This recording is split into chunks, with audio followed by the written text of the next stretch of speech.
amendment is dispensed with, and the gentlelady from Florida is recognized for 5 minutes in support of the amendment. Thank you, Mr. Chairman. Colleagues, this amendment represents weeks of bipartisan negotiations to get to an agreement on Congressman Tonko's bill, H.R. 1355, the Weatherization Enhancement and Readiness Act. This is a bipartisan bill, thankfully, that lowers costs for energy-burdened households by boosting energy security and increasing energy efficiency, promoting affordability across the board. And it's so important at a time when electric bills are skyrocketing. It truly is vital that we reauthorize the Department of Energy's Weatherization Assistance Program. This would really help working class families especially reduce their monthly energy bills through energy efficient home upgrades. This program saves money and it promotes resilience, safety, and security for millions of families across the country, about 7 million to be exact. While this compromise does not include an authorization of the Weatherization Readiness Program, I'm glad we were able to increase the statutory limit for the average amount a state can spend on weatherizing homes from $6,500 to $12,000. This change ensures that the Weatherization Initiative keeps pace with the rising costs of building materials, wages, equipment, and allows for deeper, more effective retrofits. This amendment also ensures that we have a long-term reauthorization of the Weatherization Assistance Program through 2030. Additionally, I'm hopeful that once DOE compiles the report on the impact of readiness efforts as included in this amendment, our colleagues across the aisle will see the real impact of weatherization readiness on communities, its value, its importance, and we have appropriated over the past few years. We need to get back to doing that again.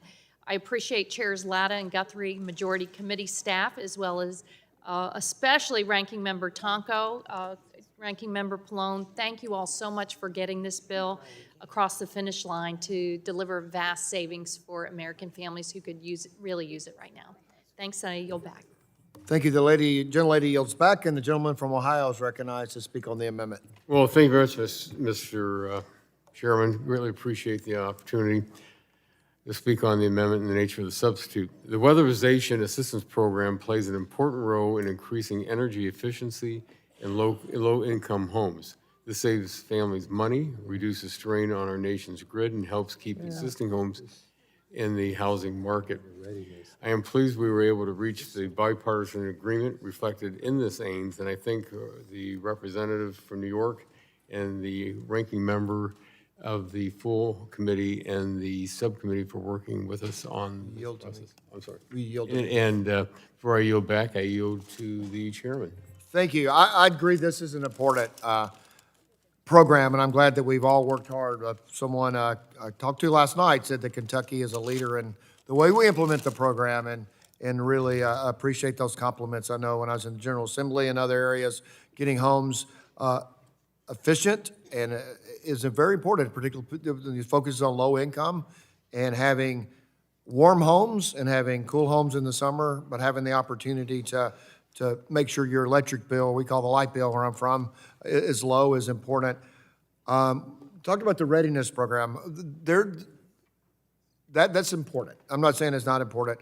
The issue has been sometimes they go to look at homes for weatherization, and the roof just needs replacing. You just can't.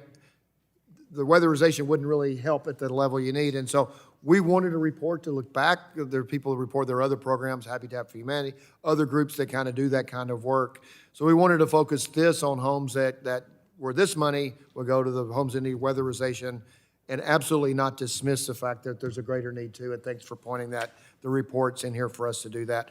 I really appreciate both sides of the aisle working together, members working together, and the gentleman that I was elected to Congress with, Mr. Tonko, for being such a good partner in this as well. We have a rich history of working together when we can find common ground, and thanks for doing it. And I will yield back to my friend from Ohio. And he yields back, and I believe the gentleman from New York is seeking to speak on the amendment. Yeah, thank you, Mr. Chair. I move to strike the last word. Thank you. I thank Chair Latta and you, Mr. Chair, and your work for as the ranking, and to work with Ranking Member Palone's team on the AINS. And the amendment preserves two important parts of H.R. 1355.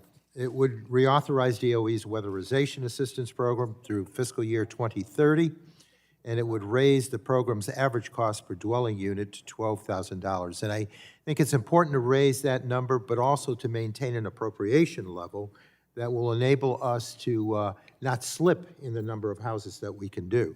These are important tweaks to the law that will help preserve the program and allow it to function even better moving forward. Now, it's no secret that so many of our constituents are struggling with the cost of living crisis, and energy affordability is certainly a huge piece of that. I won't suggest that DOE's Weatherization Assistance Program or this legislation is a silver bullet, but it can be a small but important part of a more comprehensive solution.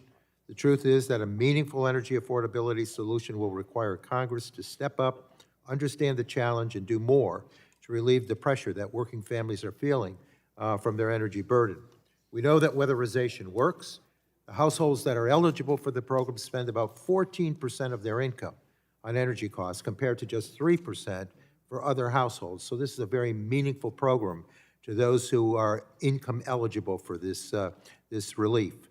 Households that receive assistance save some $372 on their energy bills each year. They also benefit from living in a safer and more comfortable home.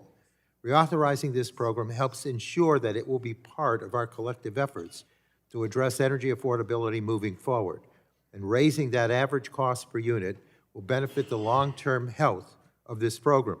Inflation has eroded the potential effectiveness of weatherization services. So this change will ensure that households can still receive adequate services from crews that are being fairly and competitively compensated. While I'm disappointed that we could not reach bipartisan agreement on other aspects of the bill as introduced, including the reauthorization or the authorization of the Weatherization Readiness Fund, I remain committed to continuing to push for future adjustments to the program moving forward.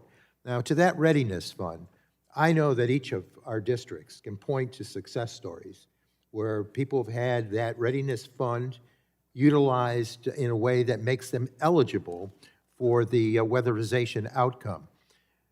To me, that's a great success story, and I don't think we need to look for other avenues.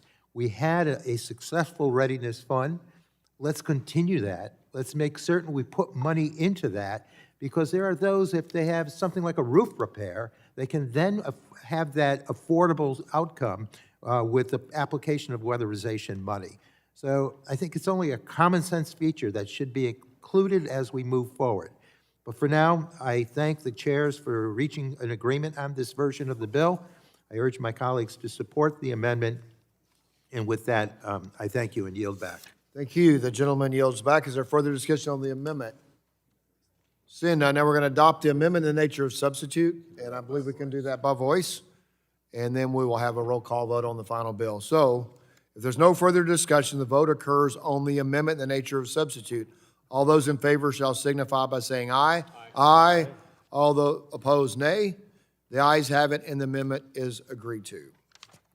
The question now occurs on adopting H.R. 1355 as amended. A roll call vote has been requested, and the clerk will call the roll. Mr. Latta? Aye. Mr. Latta votes aye. Mr. Griffith? Mr. Griffith votes aye. Mr. Bilirakis? Mr. Bilirakis votes aye. Mr. Hudson? Mr. Hudson votes aye. Mr. Carter of Georgia? Mr. Carter of Georgia votes aye. Mr. Palmer?